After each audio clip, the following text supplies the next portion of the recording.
क्या कारण थे सर कि बुद्धिज्म, जैनिज्म या फिर चारवाक या लोकायत जैसे धर्म जो हैं वो पनप रहे थे, वो फैल रहे थे और लोग उनका पालन कर रहे थे?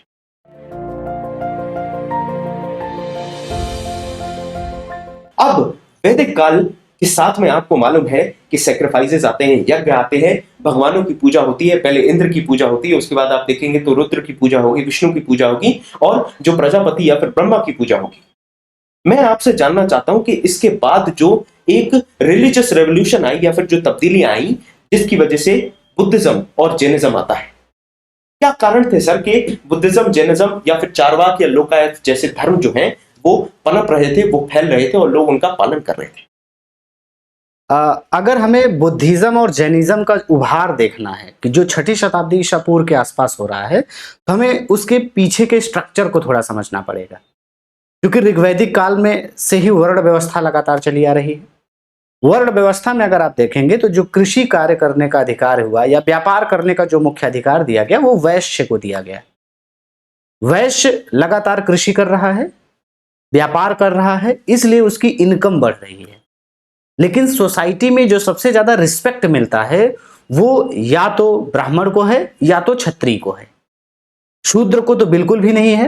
वैश्य को थोड़ी बहुत इज्जत इसलिए मिल रही है क्योंकि वही एक ऐसा वर्ग है जो टैक्स पे कर रहा है गवर्नमेंट को, या उस समय की राजशाही जो व्यवस्था चल रही है उसको।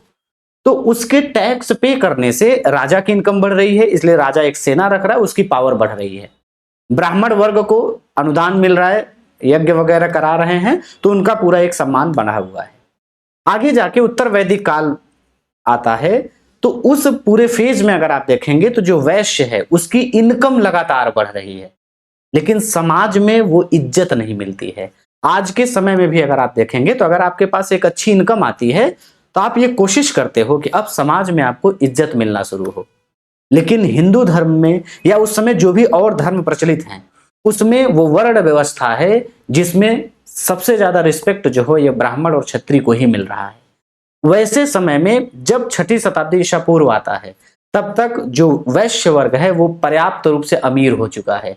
अब उसको पैसे में इंटरेस्ट नहीं है, अब उसको समाज में रिस्पेक्ट चाहिए, उसको ब्राह्मण और क्षत्रिय के बराबर का दर्जा चाहिए, और वो दर्जा हिंदू धर्म देने में असमर्थ है। ऐसे में दो धर्म आते हैं जिन्होंने बोला कि हम वर्ण व्यवस्था या जाति व्यवस्था जैसी चीजों में यकीन नहीं करते, सभी व्यक्ति एक समान है। ऐसे में एक वर्ग जिसके पास पैसा पर्याप्त है, उसके रिस्पेक्ट की भूख है, और वो धर्म आकर बोलता है कि आप उसी दर्जे के हो जिस दर्जे के ब्राह्मण हैं।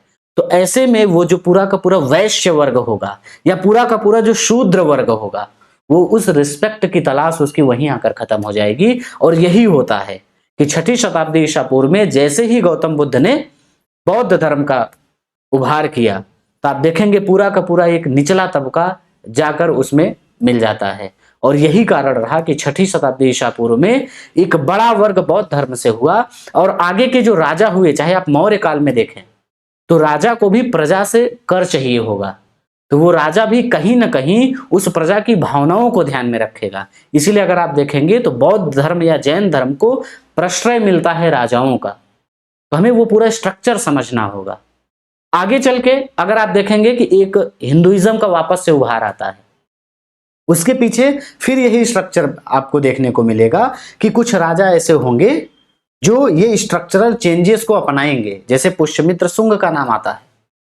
तो आप जब इस स्ट्रक्चर को समझेंगे तो आपको दिखेगा कि आज भी ये ऐतिहासिक जो चीज है वो आज भी उतनी ही सत्य दिखती है कि जैसे आज आज आप देखेंगे छोटे छोटे धर्मगुरु उभरते हैं तो उनके पास एक बड़ा तबका जो निम्न वर्ग का है वो पहुंच जाता है, क्योंकि वो कहता है मैं किसी भी जाति को प्रश्रय नहीं देता हूं, मैं इंसानियत को देखता हूं।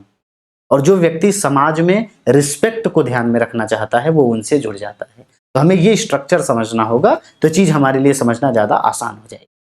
सर, जैसा आपने समझाया, जैसे जैसे आप बताते जा रहे थे मेरे मन में वो पूरी जो पिक्चर है वो घूमती जा रही थी। और इसके साथ में ही महाजनपद पे बात आती है।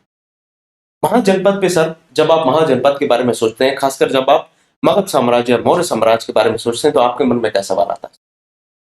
सर सबसे पहला सवाल तो मेरे मन में ये आता है कि जो आखिर 16 महाजनपद थे, आखिर ऐसी कौन सी परिस्थितियां थी जिसने सिर्फ मगध साम्राज्य को ही उत्कर्ष की ओर ले गया। यानी बाकी 15 के 15 असफल क्यों हुए या उतने सफल नहीं हुए जितना मगध रहा।